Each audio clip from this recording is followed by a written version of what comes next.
Hi good morning எல்லாருக்கும். School start ஆகிடுச்சு. எப்போதும் போல் மார்னிங் கஞ்சி தான் ஃபஸ்ட்டு ரெடி பண்ணுறேன். ஏன்னா அது கொஞ்சம் ஆறுறதுக்கு லேட் ஆகும். லஞ்சுக்கு பன்னீர் சாண்ட்விச் தான் கொடுக்க போகிறேன்.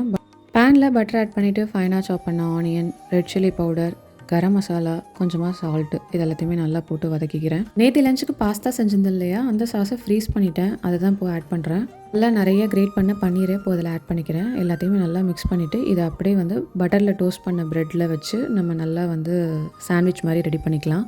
பட்டரில் 2 பக்கமும் நல்லா டோஸ்ட் பண்ணிவிட்டு எவ்வளோ வேணுமோ பன்னீர் ஃபில்லிங்ஸை வச்சு கொஞ்சமாக சீஸ் ஆட் பண்ணிக்கிறேன். பசங்களுக்கு நிறையவே சீஸ் ஆட் பண்ணி கொடுக்கலாம், நல்லது தான். ப்ரெஸ் பண்ணுறதுக்கு என்கிட்ட எதுவும் இல்லைங்கிறதுனால அதை வச்சு ப்ரெஸ் பண்ணிக்கிட்டேன். காஸ்கோவில் வாங்குகிற இந்த கேண்டி கிரேப்ஸ் பார்த்திங்கன்னா நிஜமாகவே கேண்டி மாதிரி தான் இருக்குது. அவ்வளோ ஸ்வீட்டாக இருக்குது. அதுதான் இன்றைக்கி ஸ்நாக்ஸ்க்கு கொடுக்க போகிறேன். ப்ளஸ் இந்த ஸ்வீட் பொட்டேட்டோ சிப்ஸ் சைடில் கொடுக்குறேன். கொஞ்சமாக கேர்டு, எப்போதுமே கேர்டு பசங்களுக்கு ரொம்பவே பிடிக்கும், அதனால் கேர்டு கொடுக்குறேன். இன்றைக்கி அவ்வளோதான் லஞ்சு. உங்களுக்குலாம் பிடிச்சிருக்குன்னு நினைக்கிறேன். இன்னொரு வீடியோவில் பார்க்கலாம். பாய்.